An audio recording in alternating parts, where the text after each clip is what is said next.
நடிகர் விஜய் நடிப்பில் கடந்த 2004ஆம் ஆண்டில் வெளியான கில்லி படம் தற்போது 20 ஆண்டுகளை கழித்து ரீ-ரிலீஸ் செய்யப்பட்டு ரசிகர்களை தொடர்ந்து கவர்ந்து வருகிறது. இந்த படத்தின் வசூல் மிக சிறப்பாக அமைந்து வருகிறது. ரீ-ரிலீஸ் படங்களில் அதிகமான வசூலை ஈட்டி வரும் படம் என்ற பெருமையை கில்லி படம் பெற்றுள்ளது.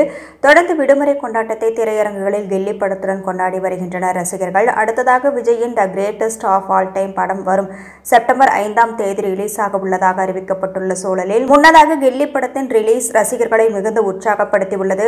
படம் முதல் 5 நாட்களிலேயே 17 கோடி ரூபாய் வசூலை ஈட்டிய நிலையில் தொடர்ந்து படம் வெளியாகி ஒரு வாரத்தை எட்டியுள்ளது. இந்நிலையில் படத்தின் வசூல் தொடர்ந்து அதிகரிக்கும் என்று எதிர்பார்க்கப்படுகிறது. கில்லி படம் குறித்து பல தரப்பினரும் பாராட்டி வருகின்றனர்.